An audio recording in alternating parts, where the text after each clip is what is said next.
to be here like this, so I'm this far back. He thinks he has advantage on me, but I'm here like this in the kata. When I spin like this, see, I'm right here on like this. One turn, I'm in on it. So he doesn't have the advantage on me. So what looks to be like these katas, like chinko, you know, it's like the one part that we did when we spun in, we got in close on like that. Just one pivot, you right in on him, strike him. But he commits that leg one time, and generally what happens is if a guy, if he brings his leg back, you're with it anyway, so you come back with it when you come in on it. And the other thing too also is like when someone's got a longer arm than you do, and it looks like he has advantage of it. See, in this kata, you notice that the guy looks like he always got the advantage because he's got longer arm, longer leg. No one has advantage on in martial art, a longer leg. Here, you know what I'm this. Okay. Say like sometimes like we did, like you were talking about the punch and the Ayush punch.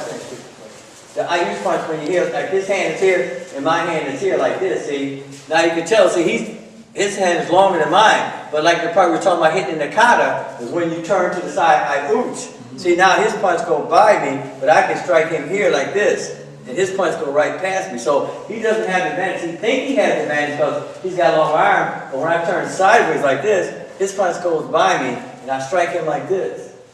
So it's an illusion that you got the advantage on because you're taller, longer legs. It's not that way because a spin or a slip Ayush punch, they make up the distance for that. Thank you. So that's why no one really has advantage over anyone, tall or short, because it could be either way. Whoever's got the smarter brain is going to win the fight. Okay. You guys answered your question already? Okay. Up. Break hands over. Last one, Su and Su. Move down a little bit. Oh, sure. Okay, good to Kata. Okay, hey!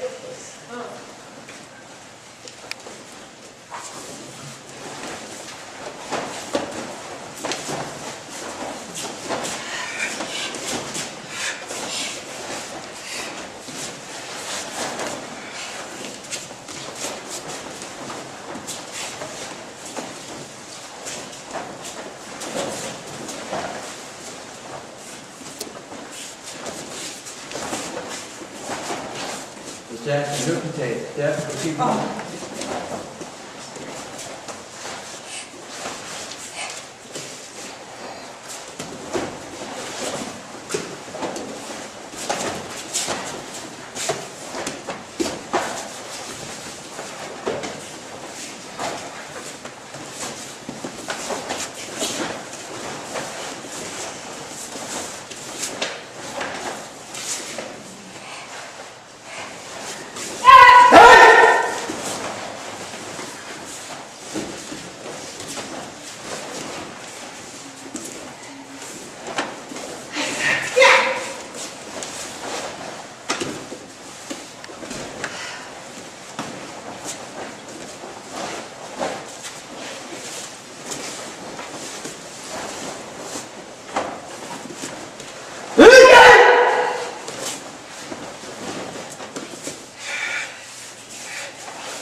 Miss Jackson, what's the Japanese name of this kata? There is no Japanese. That's a good question. There is none. It's only Su and Su. No Japanese name for this guy. Mr. Smith, what do you call the double punches? U punches. You got the U punch now, Mr. Roseman. Mr. Smith, who created this kata? Grandmaster Shimaboko. No, hold on. Just a second. Huh? Tatsu. Yeah, Grandmaster Shimaboko, he said it right. Yeah. But I want to add on to that. Who did the kata? Chief Grandmaster Shimaboko. Well, yeah, that's right, but I mean, but why did he do it? I I'll get the question, sir. Why did he invent the kata? Don't know. See, that's why I brought that question up. Who knows? Man, He wanted to draw a technique from the other kata and explain that in Nahashi. close. Is Jack? Similar answer. He wanted to put the best of parts of the kata and some of the basics into his kata. That's, you're in the ballpark. What else? See, all these guys think I'm nursing today.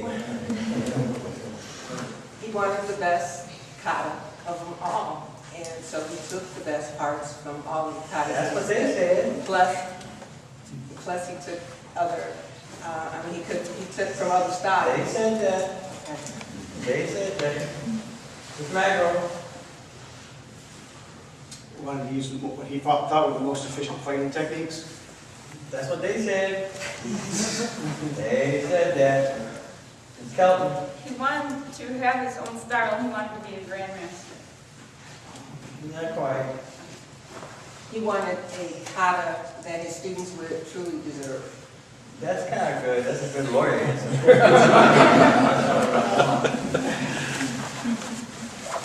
Anybody else want to take a stab at it?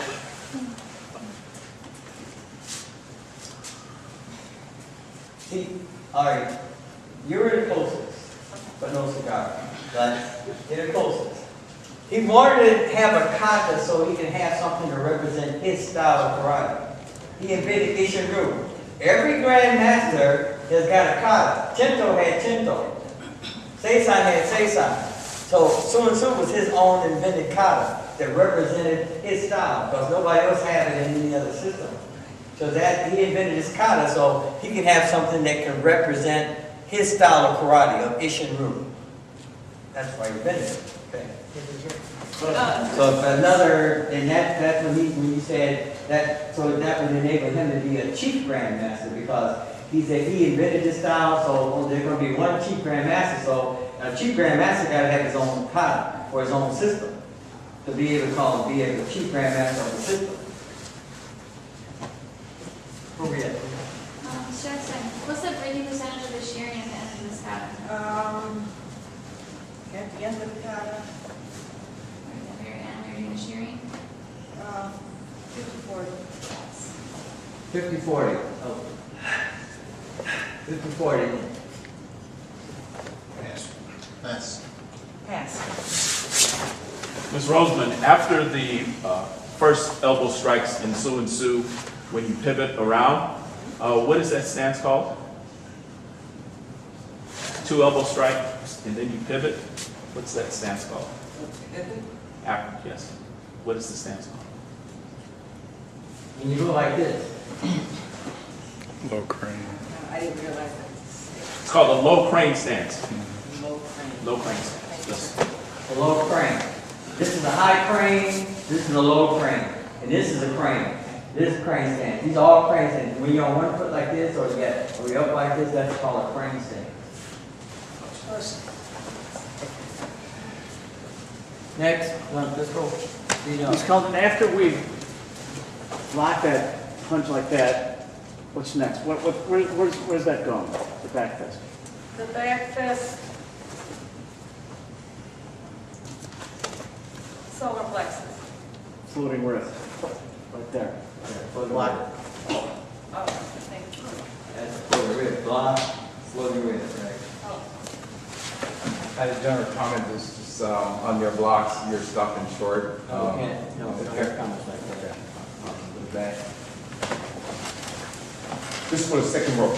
When you're coming in and stepping into the kata on the block, what are you doing through the step in, and what is the purpose of that first punch? Who you pick pointed to? Sensei, when they open up. You gotta pick somebody. Mr. Magro. When you step out and punch and come back, what is that for, you say?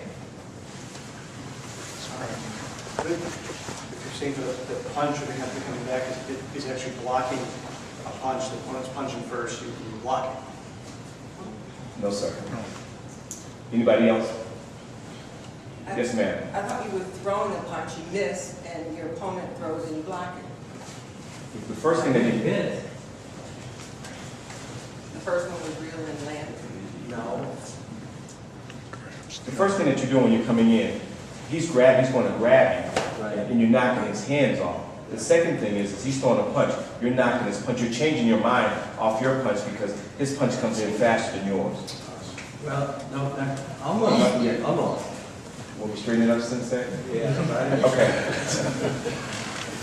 When he's throwing his punch, you are knocking his punch down. No, not quite. That's say sign. That's say sign. You had the right idea. It's a mind change. It's a mind changer, yeah, but why? I'm not sure, Sensei. That's the answer right there. Because you're not sure your punch gonna land. Yeah, right. Because both of you are throwing a punch at the same time. Karate is not a guessing game. Like if Kelvin's throwing her punch, I'm throwing a punch and she's throwing a punch at the same time. Now, I don't know who's gonna land the punch first, right? Now, it'd be guessing if I said, I'm gonna try to get her first or she's gonna get me first, right? So what I do is I change my mind, I block it and rather get a sure punch. I give it up. See, because I don't want to guess if I'm going to land first or she's going to land first. I'm going to hit her, but she's going to hit me. So we don't want to guess. We want to know. So we both throwing that punch. I said, I'm going to get mine up, block it, then I come back. I change my mind about punching. That's what I mean about changing my mind. You had the right idea. Yes, sir. You change your mind about punch to block it to do a sure punch. You know, so if you both look like you're going at the same time, give it up, go for the block, and then go for the next strike to be sure that you're going to land the technique. So rather than, two people going at the same time, wondering, who's going to get who first? That's guessing. Karate's not like that, not guesswork. It's got to be a sure thing. You remember like the same thing I told you about going to the grocery store? That's why you learn Kata teach you things about life and shopping and going to the store. I said, there's 3 or 4 guys standing in front of a beer store, and you want them to say, I wonder if they're going to bother me if I go in there. Right? You're guessing. You're wondering if they're going to bother you if you go in that store or not, right? What did I say? Karate is not guesswork. You go to another store, you know they're not going to bother you. Because they're not at that other store. It's a sure thing when I go to Kroger, they're not there. But in front of Abdullah's Market, I know they might try something. I'm not scared of that. But that's what it is. That's where you learn to change your mind, be a sure thing when you're going for a technique, rather than guessing whether it's going to be trying to attack my opponent. Next. Mr. Magro, which one of our katas is the best kata? That's a good question. Good question. You can get a technique that'll save your life. That's good. The one that you get the technique out to save your life. At the same time, that's the best kata in the world. Save your life. Next. Thanks. All right, young lady, we got enough. Good. Here, when we step here, we do the heel thrust. What was the original technique? The original technique. I don't know. Macro, the original technique. This part here, like this. What was the original technique?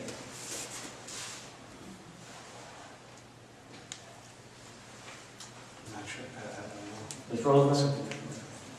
I don't remember ever hearing It's that. not what you know. I know, it's the, a sword toe. It's a what? I think it's called a sword toe. That's the right idea. Where do you put it? That's the right idea. Puncturing, probably the pelvic. Not the pump. Mr. Jackson? Well, I know it's a toe thrust, but I'm not sure. Not a toe thrust. Well, it's that. No, not that. Wrist. You scratch it. Scratch it.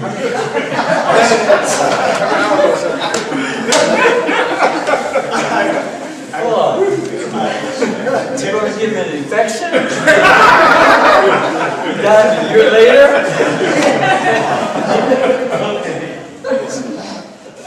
Naval tear. Yes, naval rip. You rip the navel. Original technique is ripping the navel.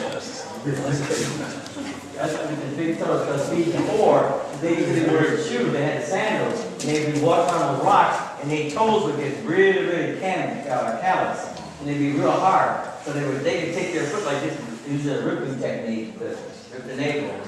That's what the original technique was. And they did like that.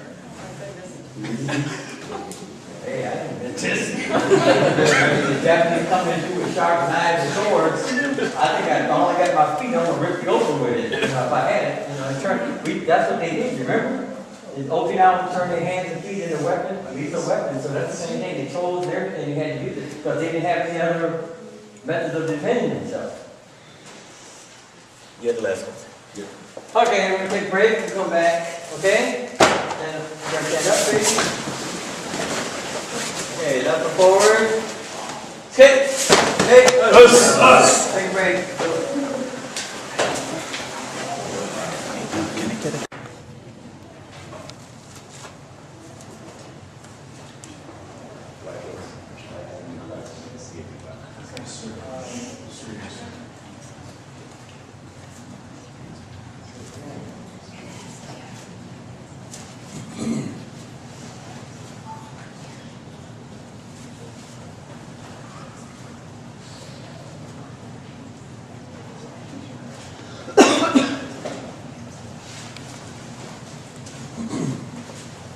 Okay, thank you all for coming, and even the black belts, you guys, there's always something you can pick up something every time you come to a test. Somebody said, you know, I really didn't know that, and something you can always pick a little something here or there, something you might not know that might refresh your memory or will help you somewhere down the line. Because, you know, every test we can't cover every single thing we know about katas and stuff like that, because, you know, everything you keep picking up something, you keep going to learn something. And so, and you guys are going to pick up things that's going to come to you one day when you get your turn to come up. You're going to be ready to do it. Because I remember when I was coming, I said, man, am I going to remember all that stuff? Yes, you will. It's in it. Just like, I want you to remember. Remember the first day you came in here, you couldn't remember all 15 exercises? You know them now, don't you? You didn't think that. You said, I know them, but I don't know them in order. I know them, but I don't know the names. I know some of the names. Now you know all the names. You're in order. And when you came to a kata, oh my God, that was death. You mean I got to remember all of that? All those moves and turning and everything else? And the first day you did it, the whole kata, you bowed up and you went, I did it. You know, you're so happy that you remembered all the moves. You had doubts in yourself if you did everything. But yet you did it. And that's the thing. Just think from where you came. You know, then all of a sudden, you got a new kata, you got another one, then another one, then another one, then next thing you got a whole bunch of things, you know. Because I remember when I was coming up, I said, how can I remember Odabu, Master Miyagi, you know, all these people, I can't remember what they did. You know, Yamaguchi, who was he? You know, I mean, what did he do? You know, and what did he invent? You know, Jiro Kano, what did he do? You know, Gogen Yamaguchi, you know, I knew I can tell you everything they did, everything what they did, what they mastered and everything. But there wasn't a lot of books on it that you couldn't look it up. And still, there's not a whole bunch of books on all the things that we know. It's still some out there, but it's not a whole bunch. So you just got to kind of be around, and because they, you know, it got to be passed down, still passed down like it's done. Because I remember last time one of my instructors told me, he said, everybody, all the stuff we know about karate, you fill this whole room up with books. It'd be so full, you know, that you don't have enough. But now they got computer this, you can put all that. Everything, all that, fill this whole room up with a little thing like that, you know. But still somebody's got to put it on there, right? It's going to take a lot of time to put it on there. So just every time you come to something, a test something like that, and everybody else sitting home and say, oh, it's going to snow today, I think I'll stay in. And that's where the knowledge is going to stay in too, right at home. Somebody said, what did you guys learn today? We didn't do anything. We just looked at some katas. You know, that's what you weren't there on my telephone. You know. Okay, so remember, every time you go to a black belt test somebody, make sure you show up and you'll pick something up every time, okay? Okay, these people come up in this order. I'm very pleased at the job and the performance of all of you did. You answered a lot of questions. Now, a lot of you have just seen the first part. This is just the highlight of the test. They did this whole test in the back already. They did all the katas. They did all that already. All the weapons. They did that already. but we just didn't have to do it out here today, but they did all that. This isn't just it. This is just to show you kind of what they were doing and give you an idea what they look like to their friends and families, and you guys get a chance to look at what they actually look like going up for their testing. Because they've already performed. If they didn't make it back here, they wouldn't be here today. Because some of them guys didn't make it, they're not here today. They didn't cut it, they didn't make it. They'll try it. Next thing you know, they're going to try harder next time. They know they couldn't, they didn't focus on those katas like they should. That's why they didn't make it. I told them, I said, well, warn them, get your feet straight, train, get your feet right. Listen what you're doing. Oh, yeah. But every one of these guys that failed, there's 3 of them failed, I mean, their fighting skills are superb. Superb, black belt fighting skills. Kata's the one that killed them. They could not do the katas well enough. And they know it, but they just wouldn't work hard enough on the kata, so that's why they didn't make it. Now they pledge, they said, I'm going to make sure we get this right. And they're going to do good next time, because they know they didn't make it this time. So they're going to work on their butt off this time. Now they know how to mean business. Because if it wasn't me, I didn't fail them. They failed themselves. If you're supposed to go this way, and you're going this way, I didn't do that. I told you to go that way. I've been telling you almost 4 years to go that way. Now you want to go this way? That's your fault. And I looked at you, so don't look at me like I failed you. You failed yourself. Okay. This happened. Pass the test for 2nd degree black belt. Congratulations. Mr. Smith. 2nd degree black belt, D-Don. Ms. Brooks. Ms. Jackson, I'm sorry, Brooks Jackson. I don't know. She got several names here. Congratulations, and you got a great job, and keep up good work, and we're going to be now, we're getting ready to go for our 3rd time. Okay? All right? You've seen what they had to do, you're going to be doing the same thing. You're halfway there, so keep up good work. Okay? Okay, great? Yes!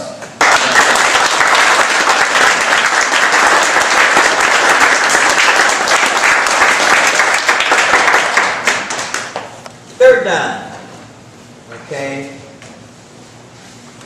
Then when you get to be 3rd dan, you can wear a black top too. That means you do a 3rd degree, you get a chance to wear that. That's one of the privileges of being a 3rd dan. Okay, pass the test for 3rd dan. Ms. Barbara Roseman. We worked very hard to get this. Mr.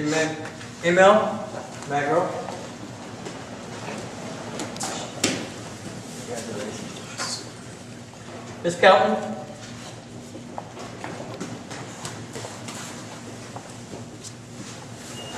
Ms. Kelton. Guys, congratulations. Good job, and I'm very proud of you. I know it meant a lot to me when I was moving through my 3rd dan. It meant a lot to me. And you're working your way to the top now. You keep it up. You halfway to where you want to go next, okay? Okay, great. Thank you.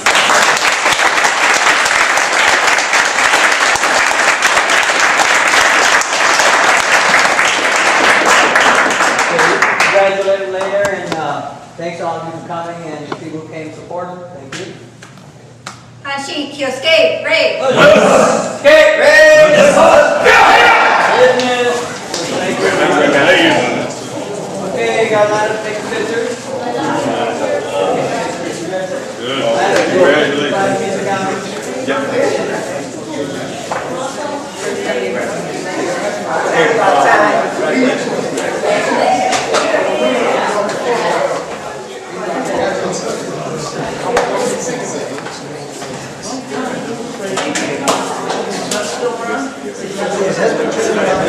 Very busy with marching band and